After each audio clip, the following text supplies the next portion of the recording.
The League of Women Voters is a nonpartisan organization that neither supports nor opposes political parties or candidates. The League does take positions on matters of public policy and advocates for those positions after careful study. Formed in the 1920s as an outgrowth of the women's suffrage movement, the League's purpose was and is to this day to educate and inform citizens so that they may fully participate in our democracy. As a membership organization, we depend on our members to organize and run events such as this. We invite and encourage everyone to become members and to help us work toward the League's basic mission, that our form of government depends on the informed and active participation of its citizens. Information on the League is available outside in the foyer. So we would like to acknowledge that our homes and our gathering places in present-day Kitsap County are within the ancestral territories of the Suquamish and S'Klallam peoples, who have lived in harmony with the lands and waterways along Washington's central Salish Sea for thousands of years. Here in the Suquamish and the S'Klallam live and protect the land and waters of their ancestors for future generations, as promised by the Point Elliott Treaty of 1855 and the Point No Point Treaty of 1855. The candidates who have a challenger were invited to attend this evening's forum. Joining us this evening are the candidates for position 1, Zack, Ellis, and Rick Eckert, and position 4, Reba Harris and Doug Newell. So with that, I'd just like to thank you for participating, and we respect your willingness to commit to public service, I hope. The audience, will you join me in thanking them with a round of applause?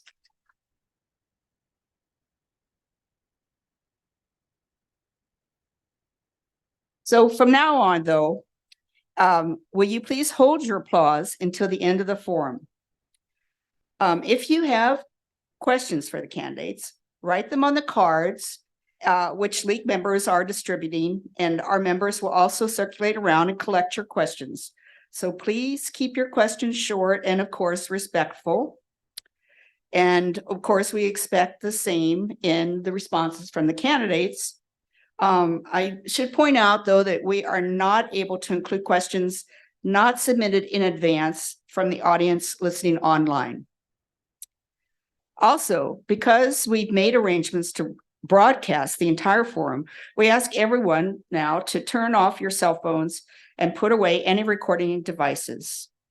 So we know there is no guarantee that someone won't capture some video or audio without our knowledge.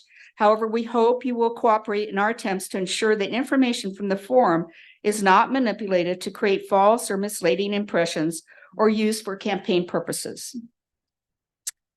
Okay, so let's get started. And now these are the ground rules. In the interest of time, to allow more time for questions, there will be no opening statements, but information about the candidates. I mean, I don't know if you have any information, you're welcome to put it out in the foyer.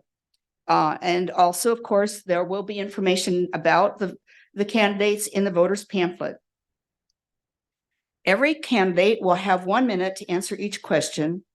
At the end of the questions, I'll give you another minute to respond to the comments of your opponent or to give further information about an issue that concerns you. And then there'll be a 1.5 minute closing statement by each of the candidates to end the forum. So our timekeeper is Carol Larson, and she will indicate to you when there are 30 seconds left and when time is up. Okay, so let's start. So I'm gonna start with Doug. So, but this question will be to each of you. Why did you decide to run for city council, and why do you think you are the best choice for this position? What in your experience or background qualifies you for this job? So Doug, you go first. Yeah.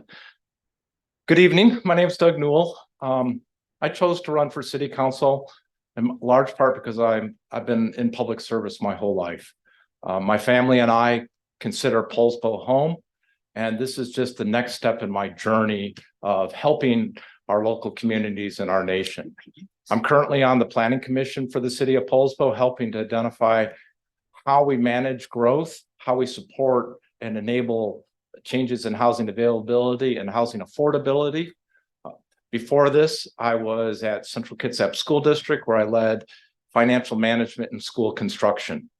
During my tenure there, I chaired the Schools Insurance Association of Washington, where we enabled insurance for 40 public school districts. I was on the Central Kitsap Community Council, but underpinning all of that experience is my time in the Navy.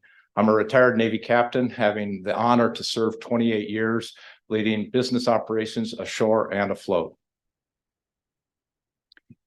Thank you. So Reba, you go next then. Hello, I would like to thank the League of Women Voters for hosting this forum. I really want to look at the fact of the historical value and the generational multicultural background that I come from. I am driven, and this is what's driven me. I am driven by the vision of Poulsbo becoming a community that can embrace inclusivity and equity for every resident. My vision is to bring a diverse perspective to this community. I am a therapist. I am also a substance use disorder professional. I have served in nonprofit organizations in Kitsap County, and I've provided free therapy at North Kitsap Fish Line. I believe my dedication and my ability to give to this community it allows me to be a force to be reckoned with on this committee and to really bring the diversity that is needed to the council. Thank you. Okay, Rick, you're next. Thank you. I decided to run for city council because I believe our city is facing a lot of challenges in the future, and I want to help address those challenges. Some of the main issues I'm concerned with are the growth that we've experienced and the future growth that's coming, providing increased services to the city, both public safety, infrastructure, mental health, substance abuse. There's many things that our citizens, our residents want and need, and we need to plan now for those things. As far as experience, I bring a wealth of experience to the role of city councilor.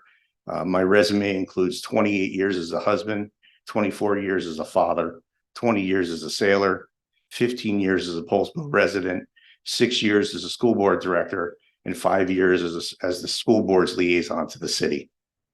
I have already attended nearly 150 city council meetings, and to include various government-to-government meetings with both the Suquamish Tribal Council and the various council special committees. Thank you.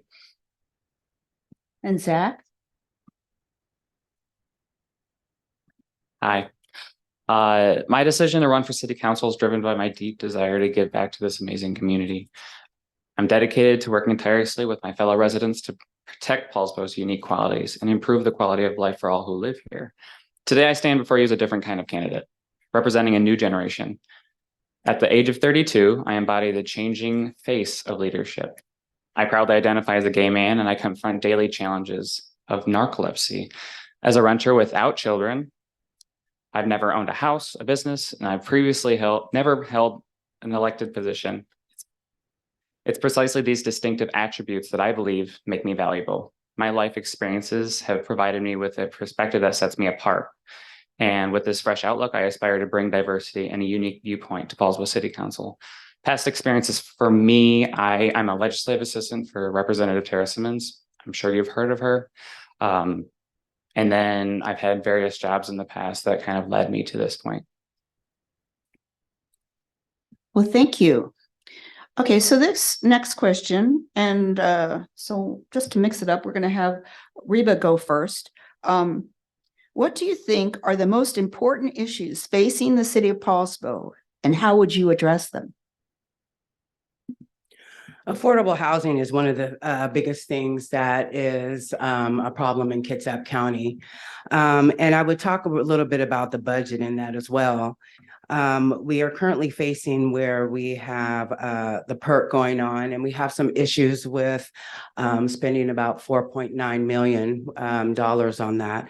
Not that I don't believe that the community has the opportunities and the need for our seniors and community members, but I also believe that there's also Radiant who is coming alongside, and we really need to wait and identify some solutions and see how that's going to take place. Because if it becomes an issue, then we're really going to be out of some money. But when we're looking at those issues right there, we really need to identify, well, if we're going to spend that type of money, why wouldn't we look at affordable housing for individuals who live here? And that could look like providing services within. Yeah, you can Oh. finish your sentence just for Okay. future Thank reference you. there. That could look like providing services for oh God, I can't even think of it right now. For like mobile home type parks or tiny homes in our community, similar to what Suquamish Tribe does. Well, thank you. Okay, so Rick, you can go next for the same question. Yes, so I think the biggest issues are facing our city. Number one is fiscal sustainability. We've been growing for years, and we have basically Poulsbo has become the de facto county seat in the north. There's a lot of things that people would go to Port Orchard for. They come here, whether it's from Kingston, Haynesville, even across the canal. They come to Poulsbo, and the city has been providing these levels of service for years without any additional support from the county, the state, federal government. And our citizens, they deserve this level of service. We need to figure out a way to sustainably pay for it. Beyond that, I mentioned before, public safety. Our police, we only have a police force of about 15 people, 2 officers at any given time, 12,000 citizens, but 20,000 cars go through our city every single day that don't live here. We need to be able to support that. Additionally, housing, again, chemical dependency, mental health issues. There's a lot of issues that we're dealing with. And then finally is zoning. Okay, so Zach, you have not answered, right? Okay, your turn. Okay, so the 3 that I would probably point out would be housing, as we've heard, is a huge issue, especially affordable housing. I, as probably the only one renting, have noticed that my rent is higher than people in King County. And I don't want to have to live back in King County again, but that's just something to note, that Poulsbo is more expensive than King County with rent. And then we need more alternatives. We need more alternatives like not smaller houses, where am I? Like duplexes and triplexes and that kind of stuff, as well as like maybe tiny homes or shelters for the winter. Another big issue for me is, I'd say, sustainable growth and development. And on that note, with transportation and like the sidewalks and bicyclists, they don't really have, like if you drive down some of the roads, you see a bicycle lane for a few feet and then it stops, and then a few feet and then it stops. And I think there's some safety issues there. And I will just stop there. Thanks. All right, thank you. Doug, did I give this to you? Did you get to answer? Not yet? Not yet. Okay, please do. Sure. I think the biggest thing is what attracts all of us here is that Poulsbo is an opening and welcoming committee. Almost everybody I've talked to chooses to live here. We choose to live here because we can engage people as we're walking down the sidewalk. We can engage them over a cup of coffee. We can talk to them. Even our mayor's approachable. That's the level we need to be sitting at, which is bringing us together. Now, some of these other pieces are the basic building blocks of what a school district or a city council has to perform, which is enabling housing to support our needs. I disagree that we should do that at the expense of parks. I think we need to be able to address both issues. We have a deficit in parks identified in our parks and open spaces of nearly 60 acres as we look to the future. We have a deficit in housing of 2,000 household units that we're looking at over the next 20 years. Both need to be addressed by the city of Poulsbo, and I can help. Okay. Okay, well, You talked about housing. Many cities, including Poulsbo, are facing housing shortages, especially affordable housing for the middle class. Poulsbo is building a prototype project called the Nordic Cottages that will provide a small number of affordable units, but the cost of that project is uncertain. What incentives and/or requirements for developers can Poulsbo have to provide more affordable housing? So just to start with somebody new, Zack, why don't you start? I suppose there's a lot of incentives that could be brought forward. I think more communication with homeowners, especially ones that aren't necessarily living in those homes, maybe turning them into duplexes and whatnot. I don't know that. I do like the Northland, oh gosh, words, the Nordic cottage concept. I don't know if we can keep doing that because it's a very expensive process. But creating opportunity within the current places like apartments and whatnot, setting up maybe opportunities for them to, like, I don't know what I call it, buy-in, but basically setting certain units that they will be willing to not take market value with, or creating incentives that if you come to Poulsbo and build these housing, you need to set up certain percentages of those units to be used for that type of housing. Besides that, I can't think of anything other. Thanks. Okay. So Doug, how about you? Sure. I think there's several things we can do to help change the market for housing here. First thing we have to understand, though, is that we're a city of 12,000. And our community effectively expands through all of North Kitsap and a big part of Central Kitsap. If we include that population, we're the incorporated city in the center of 120,000 people, and they have housing choice. So we're not going to be able to do this alone. Some of the things we can do is increase density and encourage development. One of the things we have here in our rules is residential high development here is 11 to 14 dwelling units per acre. Down in Silverdale, it's 19 to 30 units per acre. That means that we can't take advantage of some of the mid-rise apartments that you see going up in other parts of the city or up the county. We need to target and look at zoning from the standpoint of where that makes sense. And there's lots more to this discussion that you can't do in 60 seconds. So you'll get a minute. Looking forward to more. Yeah. Okay. Reba, how about you? Can you say the question for me again, please? Yes. It's regarding housing shortages. And we talked about the Nordic Cottages, which is a prototype that's being built in Poulsbo, but the cost is uncertain. So what incentives and/or requirements for developers can Poulsbo have to provide more affordable housing? Well, one of the things that I think is really important is I know Poulsbo is really big on working with the Housing Kitsap department, and some families really invest in that process.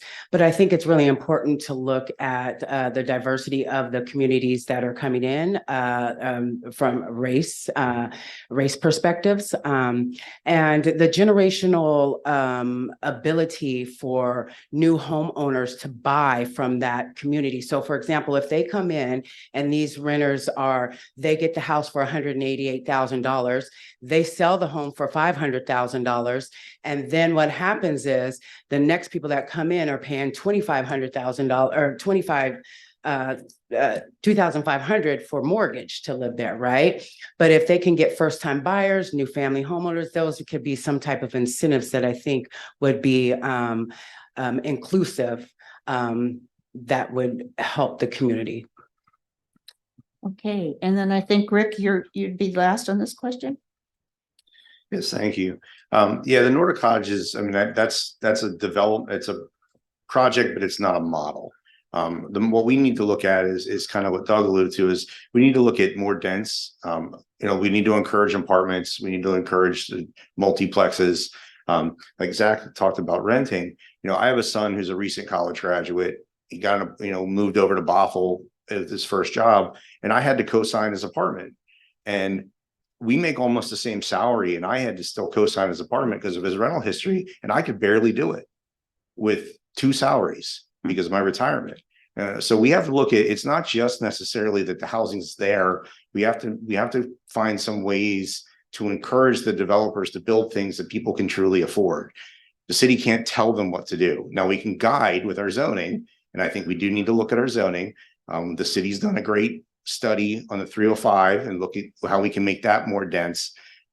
But we need to definitely look at that because we only have 10 more years, 20 more years. Well, it's still our decision. And then the state will tell us what to do. So I think zoning is a big part of it. Okay, moving on. Poulsbo, again, like many cities, has a problem with homelessness. Some cities are moving to ban sleeping in parks or other public spaces.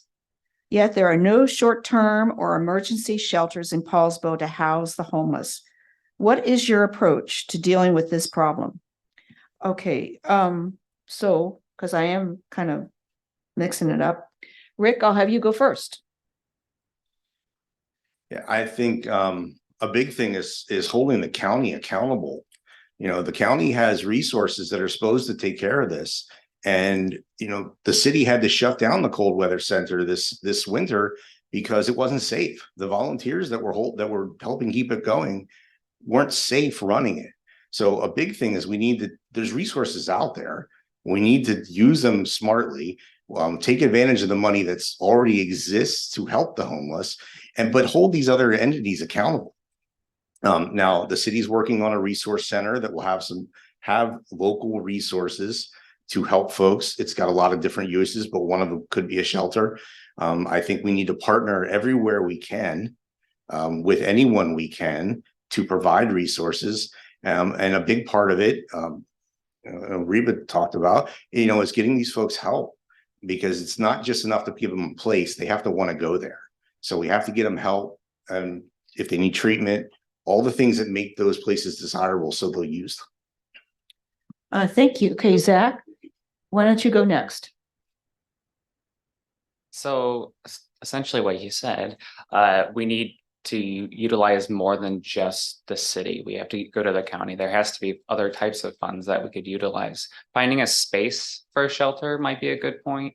Also, we need to look into transitional housing, because just because you have a roof over your head doesn't mean that you're going to get better. It's never worked that way, and that's why we have continuous issues. I don't think creating policy to put people in jail is the best process for this, because where are they going to go? They're not just going to go hop into a hotel or something. That's not how that works. It's going to just be a more continuous issue, and then punishing people for sleeping outside doesn't, if you think about it, doesn't really make that much sense. But yeah, multiple forms of funds and trying to work with the other cities within our area to create, like, I don't know, a larger fix to this. Thanks. Okay, Doug, how about you? Complicated topic. I think it's affected most of us in this room that we either know somebody personally or one of our relatives have had that occur. My sister was homeless for quite a few years. My wife and I tried to help her. And she wandered around the country, somehow landing in Portland, Maine. And it was there that she met with a social worker that connected her with a care organization called the Preble House that were enabled to get her stable enough to apply for services to be able to get into housing. She sent me a note after that. The note reads, "What is luxury?" by Judy Newell. Looking out of a window instead of in. A toilet and toilet paper. Running water. Quiet. No trains' noses, no sirens, no 30 other people in one room. Solitude, and yes, laundry. And that knowing tomorrow is always a new day. I think we owe it to invest in the connection points within our city to connect with resources. We're a city of 12,000. We can't solve this problem alone, but it is personal, and it's personal to everyone that's experiencing these challenges. Thank you. And Reba, can you go last? Doug, thank you for that. That's some really great information and the personal aspect of it. I myself am a person with lived experience. And what that means is I have experienced drug addiction, homelessness, lost my family, lost everything. I was told that I would not be nothing. Now, here's the deal. I did meet with some people. I entered into long-term supportive housing. I went back to college. People believed in me. It took a community of believers to invest in me. So what I believe that our community can do is invest in our population here. Our businesses are being, taken over by certain things that they see. How about we look at developing something that can invest with treatment along with, and we got the recovery place going on, but it needs to be more than that. We're talking about a year type program, transitional housing, everything that everybody said here, but we need to have community, and community is what is needed for these people to recover. Well, thank you.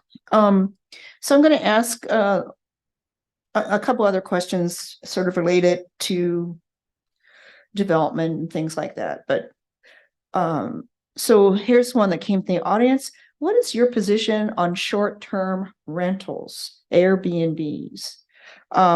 So this time, why don't we have, so Rick, you go first.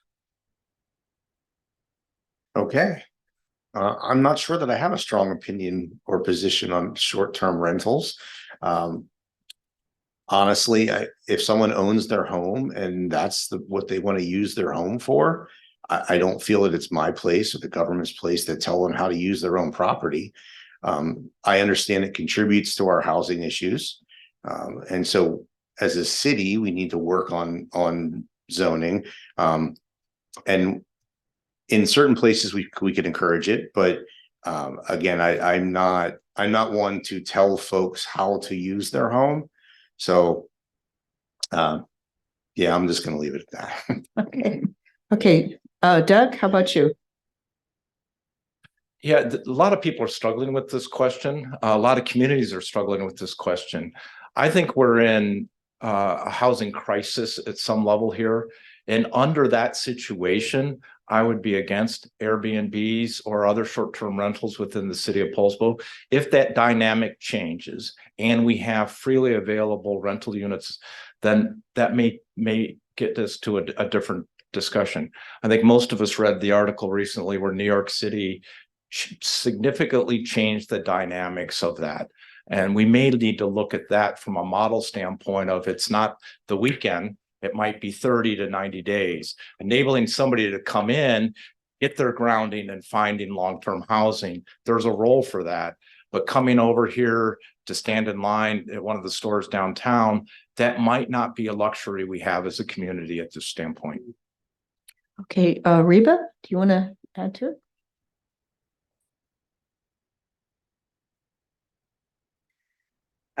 This is one of those topics I'm not too familiar with. I do know the aspects of how it can interfere and how drugs can be brought into these places and other families go into these places, and it can cause some hardships to families like fentanyl and stuff like that. And a lot of you guys might have seen the news on that, and a baby had passed away. So I'm not really big on bringing certain things that we can't really fully manage in that, but I know how it could be a revenue for the person or the housing, the person who would, the person that holds the mortgage on that. I can see that, but I also see a deficit to where that would look like when we have our 600 more students coming in for the medical for Olympic College, and what will that really look like in that aspect, and interfere with their ability to even rent some properties here for themselves. So we are growing, and I think that would be a problem for the new people coming in. And Zach, It's a very interesting question. I don't care for Airbnb because I'm not wealthy. I can't live in most of those kinds of spaces for very long unless I want to go into debt. I do agree that you should be able to do with your property what you want to do, But knowing that the housing crisis is a constant concern for a lot of people, if all of downtown is basically just a bunch of Airbnbs, it doesn't seem fair to the rest of us that are trying to find just a place to lay our head. I also have concerns with Airbnb because you're essentially able to choose who goes into those spaces and who doesn't. And it seems like it can be very biased, especially if you come up having a felony or something, you're barred from it. Like Representative Terrasson, she can't get an Airbnb. She would be denied every single time. Yet she's our state representative. So I think it's a little controlling when it comes to that kind of space. But again, I think it also depends on all the people in the community and how it's being utilized. Thanks. Okay, well, here's another question that sort of has to do with development, I guess. In addition to housing, do you see parking availability as a problem for downtown Poulsbo? And if so, how would you address it? So let's see. Reba, why don't you go first this time?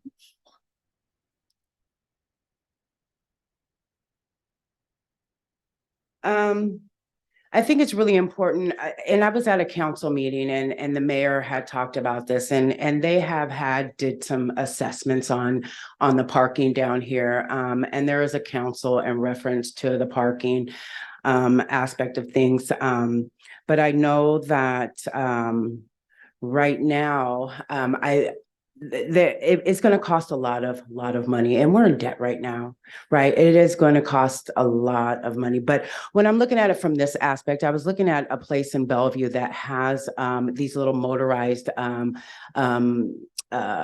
energy use where like they're a few miles up and they can get free rides down to like the area down here to, I can't even think, but by the water and anything like that. That would be most beneficial for our community. So if things that, would help with accessibility, biking, transit, all that type of stuff. So I think that would be the best option. Okay, Doug, how about you?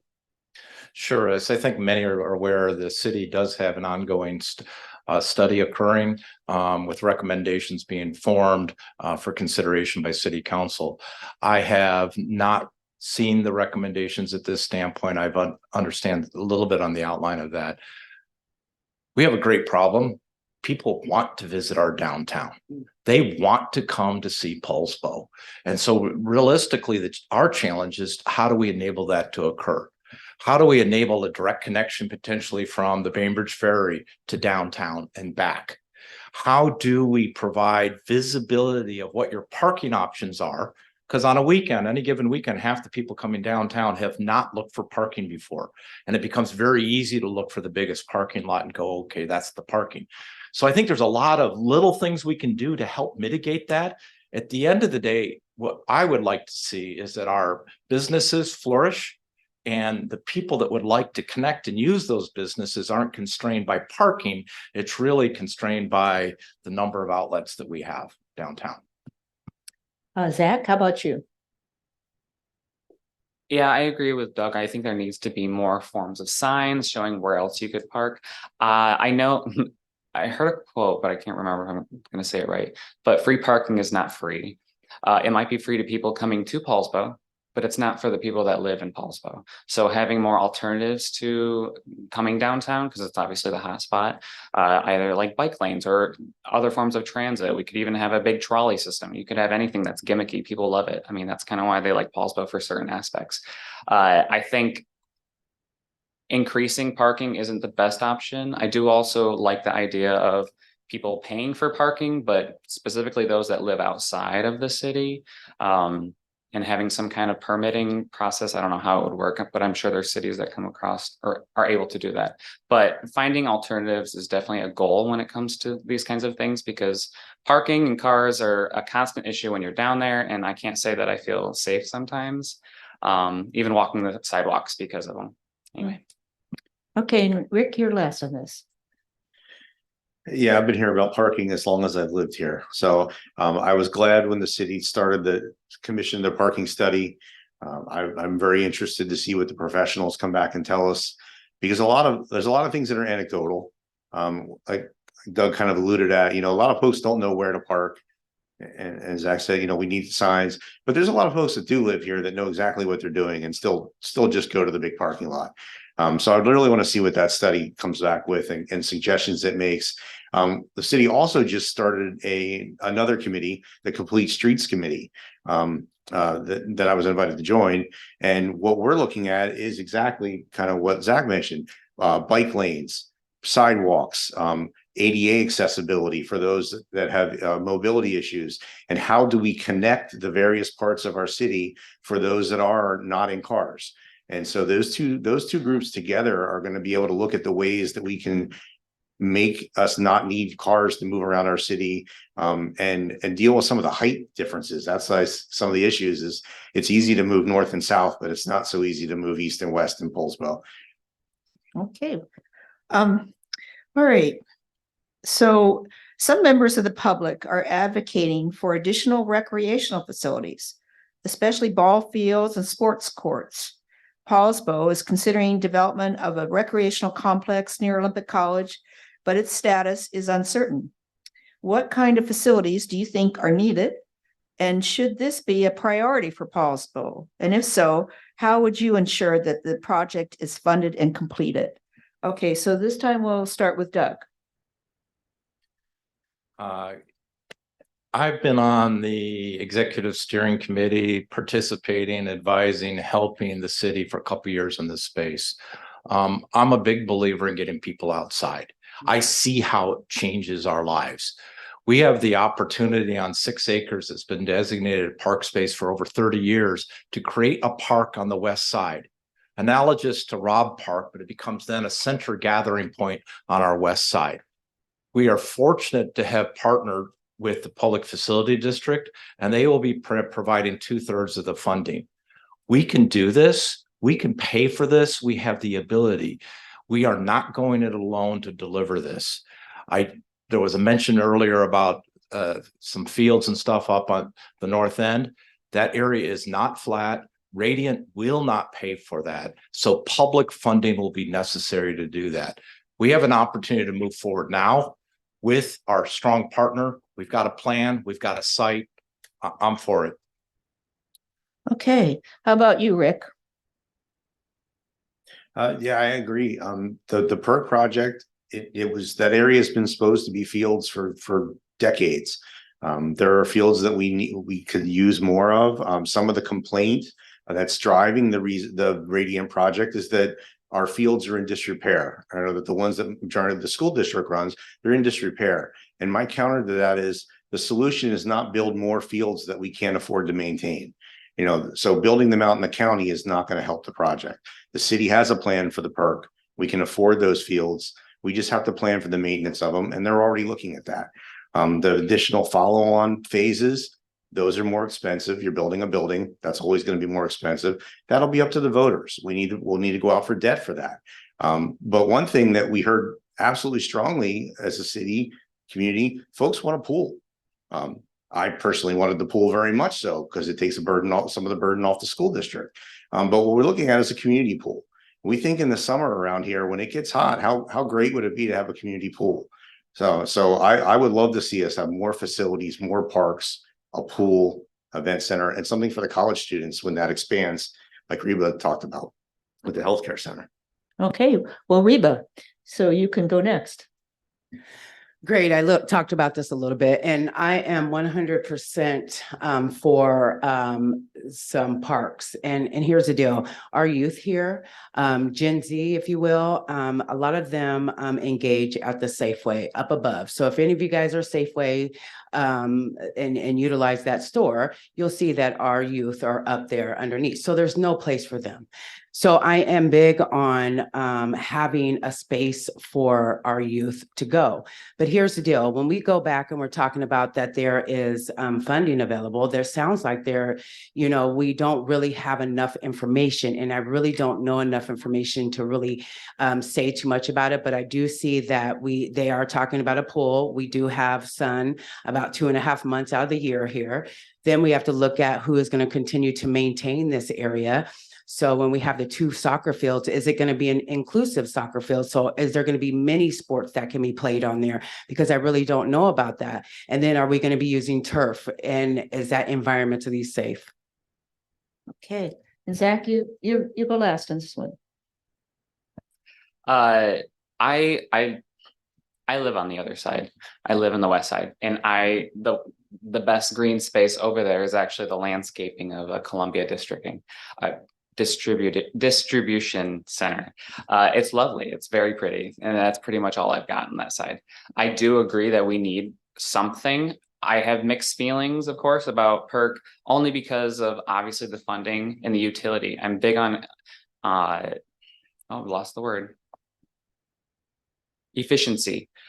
The soccer fields, are they going to be like she alluded to, are they going to be used in different forms throughout the year? Or I like phase 2, it says field house and gym. Here for it. We need a space that we can enjoy year round. The pool, I have mixed feelings about that just because it would be very limited. And then when it's not in use, how is it going to be maintained? Is it going to be emptied? Is it going to are people going to vandalize it? I'm just concerned that it's not going to be used as much since it's an outside pool. And then I really need green space. I really like a dog park. I just want to say that, another dog park. Thanks. Okay. Okay. All right, well, Poulsbo is growing, and as you guys have pointed out, and with that, there may be more need for services. If additional revenue is needed to fund those services, what do you see as the source of that funding or sources? And so why don't we start with Rick this time? So I know there's been a discussion, a couple weeks ago, the council and the mayor were discussing new funding sources, focused mostly on capital. Tomorrow, they're actually going to address more of the operational side. So one, I want to hear from our professional staff, what's possible, what we can do. But the 2 things that have been discussed right now the most would be a property tax levy lift and a business and operations tax. I need to hear more about the property tax, mostly because with my experience on the school board, I know we property taxed our citizens pretty heavily. So I want to hear more about that before I would make any decisions. But as far as the business and operations tax, I definitely think, because a lot of what would be covered under that is folks outside the city. I think that's a strong way to go, because again, we do a lot of things in Poulsbo for folks that don't live here. And it's time that the folks that don't live in Poulsbo but use Poulsbo start helping support Poulsbo.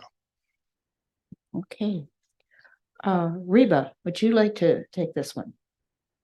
Can you ask me the question again, please? Yeah, absolutely. So Poulsbo is growing, and with that, there may be more need for services.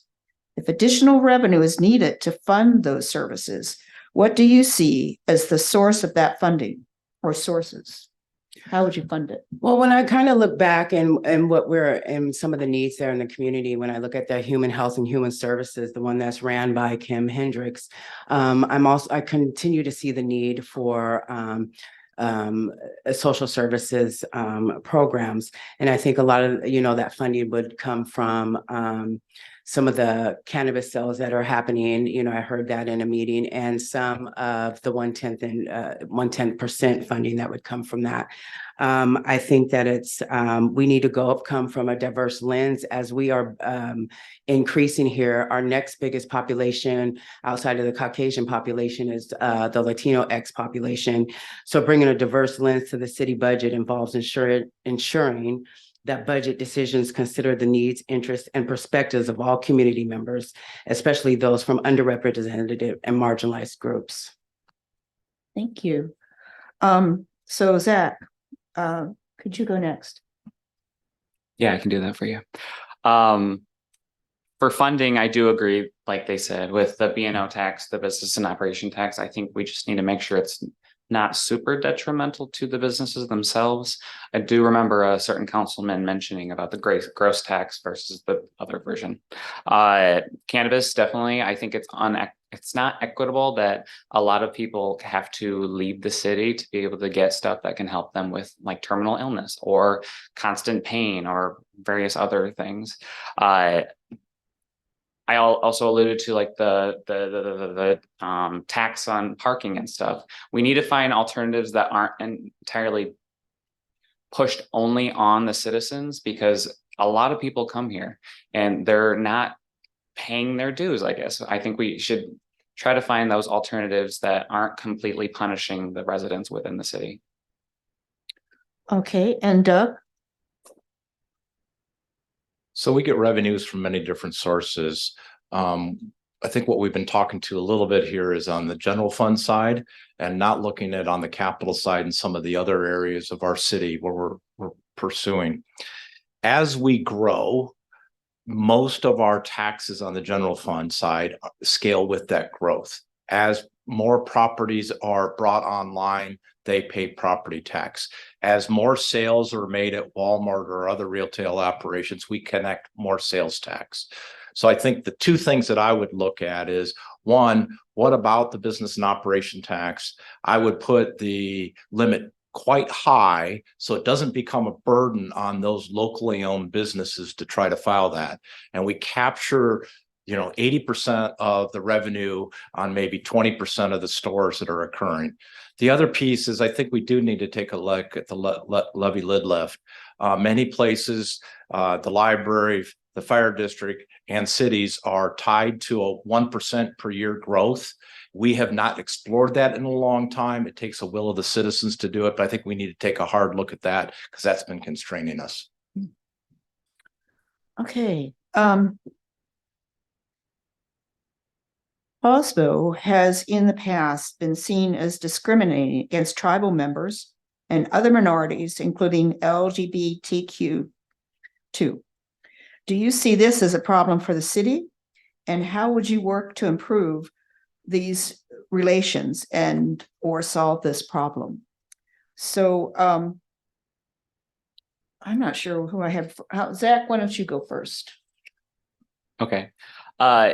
Yes, I do believe that we need a better communication / relationship with the tribes. I don't know that since it happened, we haven't had a good relationship with them. And I find that very unfortunate and not very useful because they're our closest neighbors. We should have a better relationship with them.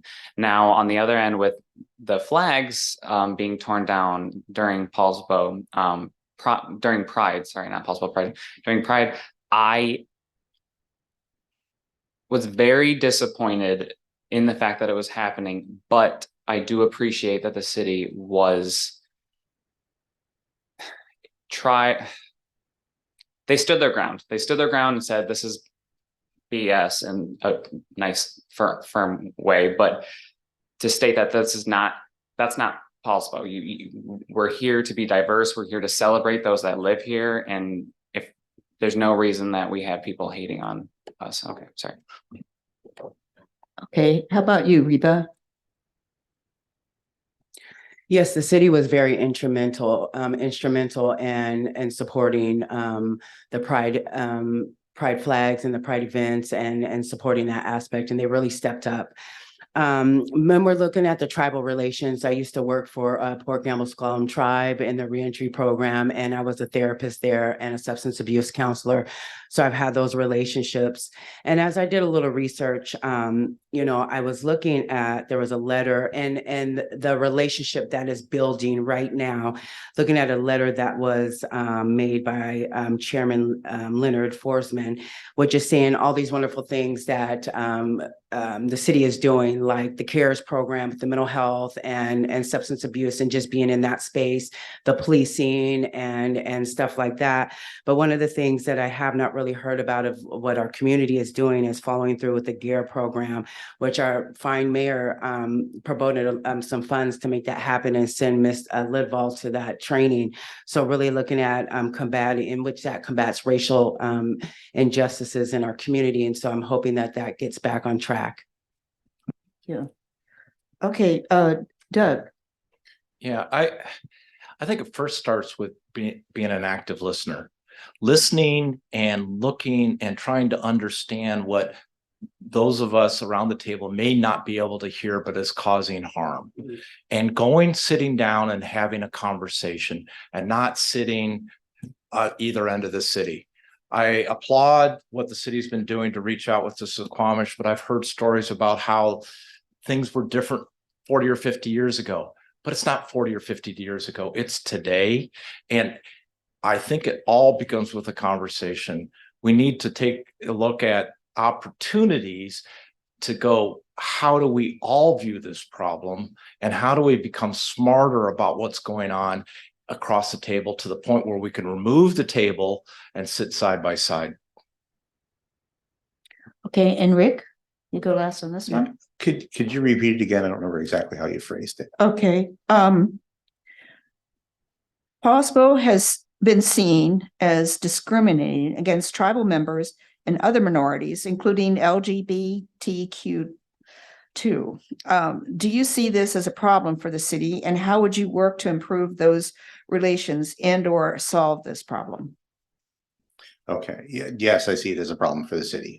We need to be a welcoming city. Everyone needs to be free to live here as they choose.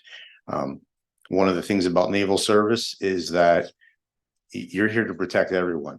You're to defend the Constitution, everyone's life, liberty, and pursuit of happiness. Everyone's free speech. I don't have to agree with what you say, but I will defend your right to say it. I served 20 years for that right. As far as tribal relations, I will continue to do what I've been doing. I have developed personal relationships with the members of the tribal councils. I spent some time with some of them today. And I've worked. It's not always just about crossing the table. I've gone and I've sat at their house and I've said, you tell me what you want me to know. It's building relationships. So some of it's, in the boardroom, but it's also at the kitchen table. And I've done that work. I've also, through the State School Director Association, I've not only attended the diversity courses that were required by law to take, but I've helped develop the latest one. So I've been doing the work, and I will continue to do the work if I join the city council. Well, thank you. Okay. Poulsbo is in the process of updating its comprehensive plan. So this is kind of a long question. What do you think Poulsbo needs to do to plan for the next 20 years? What do you think the city will look like in 20 years? What would you like to see? In other words, what is your vision for Poulsbo, and how does that relate to other areas of Kitsap County? Okay, well, Rick, you can go first. So what I think we need to do is we need to plan now. So with the last year's legislative session, they changed the law. And once the city reaches 25,000 population, we lose some zoning control. The state will tell us how our density works. We need to plan now, establish the zoning we want, establish the character that we want, establish the rules that we want, while it's still our decision as Poulsbo. And that vision it changes. Certainly the vision of Poulsbo 50 years ago will not be 50 years from now. And so we need to listen to the citizens, the residents, the business owners, the visitors, and see what they want. And then we need to see what's possible. How it affects the rest of the county. Well, through the Growth Management Act, we're dictated on how much growth we have to take. So we need to be partners with the county, partners with the other cities, so that we grow smartly and carefully. Okay, Zack, can you go second? Could you ask the question again? Sorry. Yeah, it's kind of a long question. Almost. It's about the comprehensive plan. So what do you think Poulsbo needs to do to plan for the next 20 years? What do you think the city will look like in 20 years? And what would you like to see? In other words, what's your vision for Poulsbo, and how does that relate to other areas of Kitsap County? I think my biggest vision is accessibility. I think there's a huge issue right now. Like on my side, crossing 3 on 305 isn't the safest space. I don't know if any of you have tried walking that. It's not the best. I think accessibility, and then making sure that we have those green spaces. We're not just dense parking lots and Walmart style stores. But definitely shepherding, is that the word I want to use? Sure.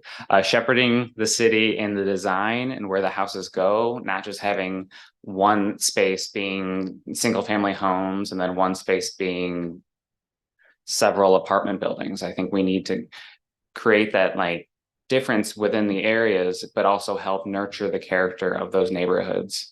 But green spaces are one of my biggest issues. Well, things that I'd like to bring forward is green spaces and making sure they're taken care of, as well as accessibility with bike lanes and stuff. Okay. Doug, how about you? 60 seconds. Well, you'll get a little bit more time at the end. I think we could spend a couple hours with this, and I encourage everybody that's participating. Our next planning commission meeting is on next Tuesday night, a little plug for that, where we do spend a couple hours on these types of topics every week or every third week.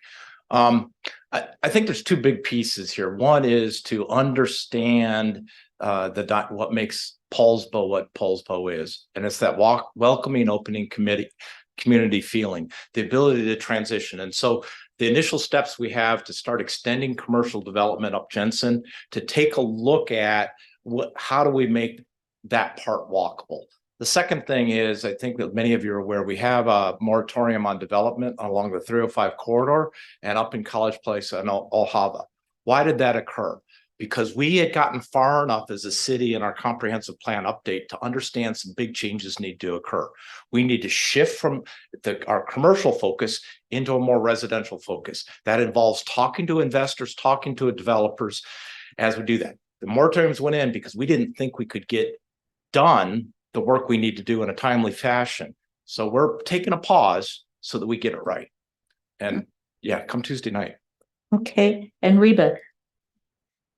I think what we keep forgetting here is that we really don't never address the elephant in the room, is the diversity of what we don't have here in our community, and being able to have accessibility like Zack talked about, and bringing transportation available in those areas. So what we are seeing is we are the corridor when we have the ferries and people coming through. What I do foresee is that we're going to have a lot of traffic.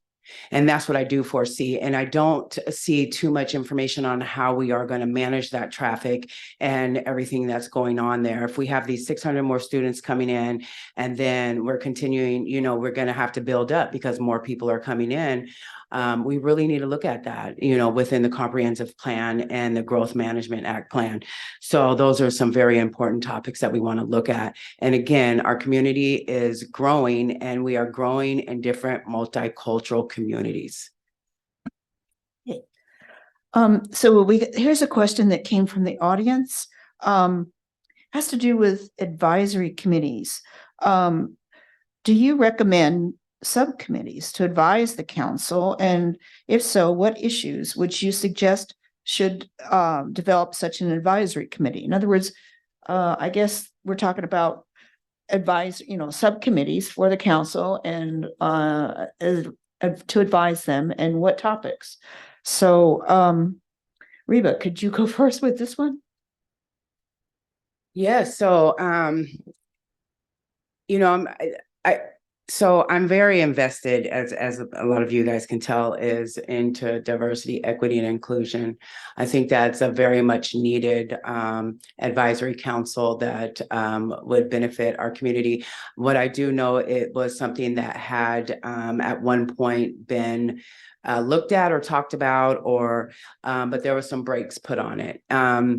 And yes, I do believe that needs to be helped manage. I also think it needs to be helped managed when we're looking at the budget. I think we need an advisory committee when we're looking at the budget, and we need to look at it from a different lens of how that the funding is being budgeted within those communities and communities of color. I think that we also need that lens of people coming in and talking about that and doing an asset look and bringing that to the forefront. Well, thank you. How about you, Rick? Yeah, I think advisory committees can be very helpful. Like some of the ones we already have. We have the parking committee, the complete streets committee. They have a public art committee. That's a subset of the council and includes community members, experts. Not every topic necessarily lends itself to an advisory committee. Some of them are very complicated. I mean, or then we have permanent things like the planning commission. Not everyone can come in and sit down and necessarily guide a complicated topic like zoning. But you certainly can get input from the community, and you don't need a committee for that. The council receives public comment at every single meeting. They all have email addresses. The mayor has Saturday office hours. There are many, many ways for the community to be part of the discussion, and it just want folks to take advantage of it.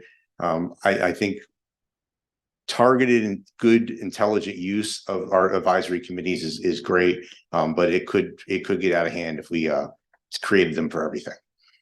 Okay, Doug, how about you? I think there's a role for both. I mean, we have standing committees and commissions and the city council that deals with the routine business, the recurring business of our city. When problems arise or challenges are discovered, such as parking, forming a specific committee with a defined outcome. What's our goals? Issuing a charge to that group, hey, go look at it really hard and get us to an endpoint, absolutely makes sense. I think we should be doing that on a recurring basis. Is it every month? No, but I think it is part of how we operate as a community. Sometimes you just need to take a deep dive into a specific issue, and it's a good thing. Okay, and Zach? Exactly what Doug said. I do think that there's a lot of committees that we could create, especially if there's a large amount of the community that wants to be a part, well, not part of it because it has to be somewhat small, but if there's enough interest for a committee to discuss some of these really big hot topics, I don't see why we can't have that. I don't think we should have a committee that's just ongoing. If it's not doing anything, it seems wasteful for their time, and it doesn't seem like anybody would take them serious if it's just an ongoing thing for no apparent reason. A couple of them that I like Reba said, the DEI committee, and then maybe something to do around with social services or mental illness. If there's ways that they could find resources throughout the county that maybe we can't put man hours in. Housing, maybe alternatives to housing resources, not necessarily that they're reaching out to developers saying, hey, please build here, but finding some alternatives or funding for housing within the state or federal agencies. And then emergency preparedness, I think we do need to look into that because the big one's coming. We'll see when, but it's coming. Okay, so here is a fairly specific question, and Zach, I'm going to have you go first on this. What is your opinion on, let's see if I can read this, official lot size and the maximum number of animals per household? I think is what they're talking about. How many animals can you have based on the size of your lot? So Zach, you want to take that? Is this specific to you can have 2 horses but 400 geckos, or just 1 dog, 1 cat? Does it say? Well, it doesn't say. I think it's I think it might be concerned about, too many animals for the size of the lot. Okay, I wonder if this is also to stop people from having like doggy daycares in their backyard that might cause problems for other people in the community. I don't know. Don't know, but obviously we don't want excessive units that are full of 400 cats, because I don't know that anybody can actually take care of that kind of space like that. This is such an odd question, but in a good way. Good thinking. I don't know if there's any policy or rules around limitations to animals within the city, but I think if that's a concern, that it definitely needs to be brought forward.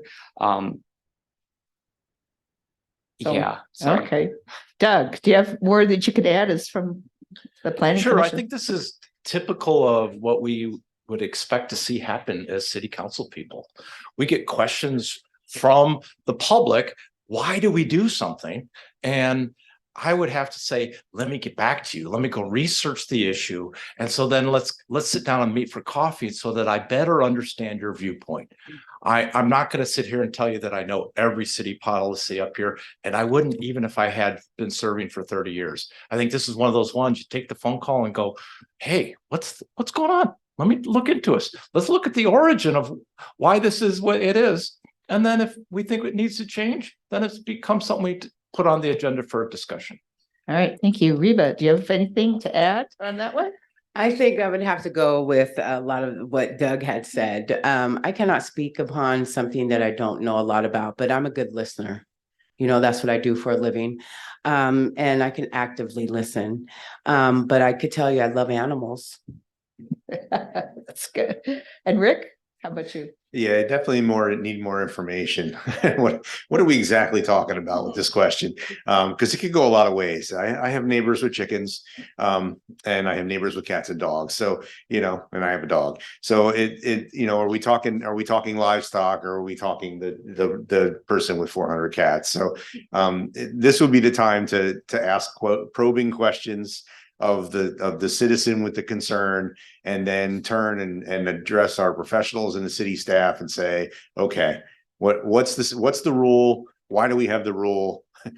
Do we need to reconsider the rule? And so, yeah, this is the grocery store ambush question that's going to make us all just scratch our head and go, okay, tell me more. Okay, well, this gets to be a more personal point. And okay, this time I'm going to have Reba go first. Who is a personal hero of yours that has inspired you to public service? Wow. I would say Maya Angelou.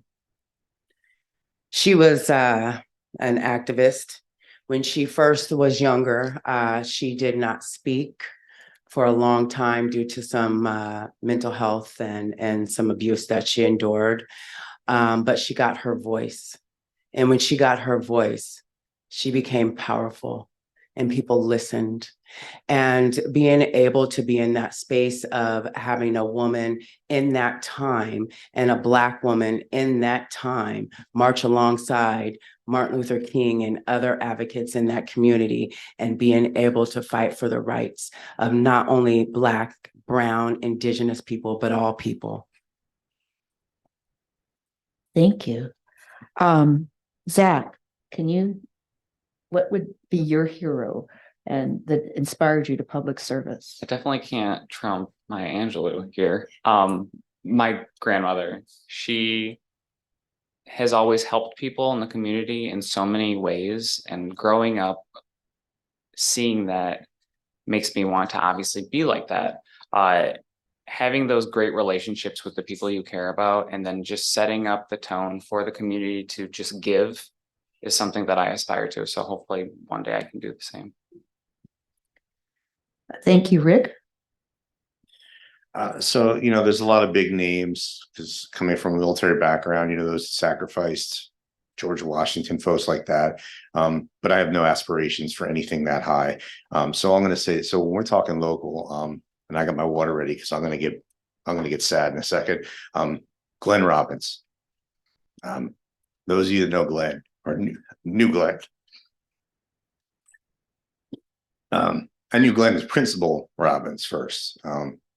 And his service to our school district and our community was something that I wanted. I still got to serve with him, but I wanted to serve in his in the model that he served, and that was he was very inspirational. I was glad to serve with him at the time I had, and I certainly look to often think, how would Glenn handle this? And that's kind of a guiding principle for me in my current service, and would be in my future, because he always took the higher road and the nice road. And so say Glenn.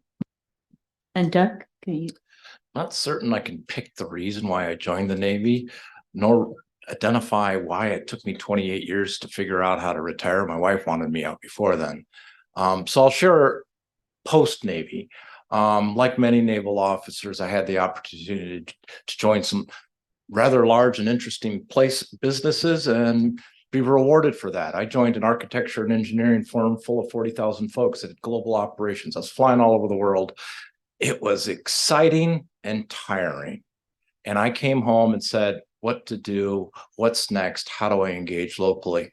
And so my local hero in this standpoint is David McVicker, former superintendent of Central Kitsap School District.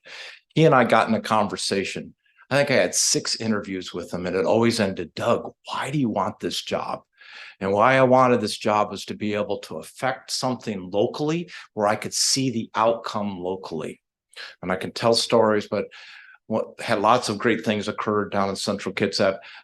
Most memorable to me was when we opened Barker Creek Community School, a school for the disadvantaged, the school for the folks that were outside and manufactured homes or the discarded, and we gave them their own home. And watching the kids' faces come in, and then later having their parents come up to me and say, you changed my students, my child's life, all traces back to David. Well, thank you. Well, we're getting to the point now. I'm going to give each of you a minute now to, if there's any, I have to say, you guys are very polite. So there weren't any big controversies, I don't think, but if there's a point you want to reinforce and come back to. So each of you has a minute, and Zack, I'll let you go first. And then you have your closing statement, but we'll come back for that first. This is just a minute to cover anything that maybe you didn't have time enough to talk about. So. Is this the time to get mean? Well, if there was anything, but I don't think any of you got very mean, so. I'm not mean, I promise. Yeah. I would like to say that I think all of us have the same goal to make Poulsbo even better, which is hard to say. I mean, I'm corny, but I think we all have really good aspirations. We all want to lead a Poulsbo to a great future. So that's as mean as I'm gonna get. Okay. Well, Rick, how about you? Is there, it could be anything you want to reinforce also, for example. Well, I won't get mean either. I just wanted to, so there's a couple of things we talked about that all fall under the Health and Human Services Committee. Zack mentioned emergency management. Reba mentioned some of the social services. We talked about finance. That department is really new, and folks don't realize it's 1.5 people. And they have done amazing work, Kim, the director, but it's a largely grant driven. And so that's an area I think the city really has excelled and can excel even more. But it's the hard areas because it's the stuff that's, everybody wants, you flush your toilet, you want it to work. You don't think about it, but you want the sewer to be handled. And there's always going to be money for sewer because it's just got to work. But social services is a lot harder to sell to the citizens. And that work is important. And so I really think that that's an area that no matter who of us ends up on the council, will address and seek those challenges. And I think it's important that we do. Thank you. Reba, how about you? Yes, Rick said it all. I am a champion of that program, the Human Health and Services program. And I started out the pilot program at North Kitsap Fish Line as a therapist there when the funding came in. And I'm going to tell you, most of the people that I've seen, and this goes into our seniors, and what I really wanted to talk about is that 40% of our seniors in the next year will be over the age of 60 years old. And so we are moving in that space for our seniors. But most of the population I've seen were 55 and older. And so my oldest client, or the senior that I seen, she was 90 years old. And she said, "What else for me? What else for me?" And that just broke my heart because she's seen me for therapy and she's lonely. She has nowhere to go. She's outlived all her family. And we need to really look at, Connie Lord had said something in one of the papers recently, and she talked about our seniors need a senior citizen, not when they're only playing pinochle. So I hope that we can really look at Bainbridge. Okay, and Doug, this isn't your closing statement. It's like things you want to make sure that. Yeah, I think it's just going back to some of the context, it's great that we have the new department led by Kim Hendrickson. It's great that we actually have a funding source coming at it, that we have a decision to make on our sales tax we enacted that's going to allow us to explore a lot of different options as we wander into that. I'm glad that we're building a little bit of reserves and we didn't leap in and commit all of that. But I want to spend a second or two on our role here in North Kitsap and make sure we need to think about, it's not just the city of Poulsbo, but it's how we relate to the county around us. About on any given day, about 5,900 people work in the city of Poulsbo. Of those 5,900, only 700 live here. We have about 3,800, 4,000 people that are still working that live in the city of Poulsbo, but only 700 of them work here. And so we are at a crossroads.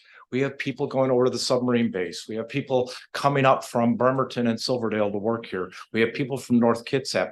And so understanding that dynamic, that this isn't just city of Poulsbo, this is where we are as a greater community. Just want to echo that we are reaching out to, work on those types of issues. Okay, well, now you each get a minute and a half for your closing statement. And so I'm going to come back. Rick, you can start. You get a minute and a half. Okay, thank you to the league for hosting this event, everyone who attended, my fellow candidates, and to my family for their continuing support. Poulsbo is in a period of change and facing a number of challenges: increased growth, changing demographics and culture, and an evolving economy. How we prepare and plan for that change and those challenges matters. I believe that the primary key to addressing those challenges is a fiscally healthy city. If the city is fiscally healthy, it can provide the infrastructure and safety, public, and social services we desperately need. It is important that we work closely with our community as well as our neighbors in the county, tribal, and federal governments to achieve this goal. In the 15 years that I've lived in Poulsbo, I've come to care very deeply about our city and the well-being of those who live here. I retired here, I raised my sons here, and it is now my home. My entire adult life has been dedicated to service, to include 20 years in the Navy and the last 6 serving on the school board. I want to continue that tradition of service to my community by joining the city council. I bring with me a wealth of experience, knowledge, dedication, and that long tradition of service with me. If elected, I will be an independent voice who will listen to all residents equally without regard for partisan or special interests. I will be present at the council every week, prepared, ready to represent my city, and committed to making the best possible decisions I can. I believe that I can be a valuable contributor to the city. If you want to learn more about me, please review the comprehensive responses that I've provided to the league's voter guide, the county voter guide, and to the local papers. Or better yet, give me a call or drop me an email and we can discuss it directly. Thank you for your time, your consideration, and hopefully your vote. Thank you. Reba, you can go next. Yes, thank you. I would like to extend my sincere appreciation once more to the League of Women Voters for their dedicated volunteer efforts in organizing this forum to support candidates. Additionally, I want to express my thanks to both the community members who have joined us today and those who are participated online. When we as a community and culture yearn for different results, but repeatedly undertake the same actions expecting different outcomes, this does not allow for change. It's important to remember with change comes growth. Maya Angelou articulates it most eloquently. She states, history, despite its wrenching pain, cannot be unlived, but if faced with courage, need not be lived again. I am passionate about the opportunity to serve as your next councilwoman.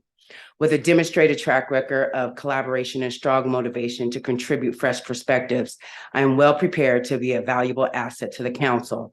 While I won't claim to possess all encompassing knowledge, I am committed to diligent research, seeking viable solutions, and organizing engagement forums to support our community. In the coming weeks, you can expect to receive your mail-in ballots. To find out more about me, my name is Reba Harris, and I'm running for position number 4. Please feel free to reach out to me via my website at rebaharris.com. You should receive some literature in the mail. Please vote for Reba Harris. Thank you. Doug, you can go next. Thank you. Again, what Reba said about having this as a public forum.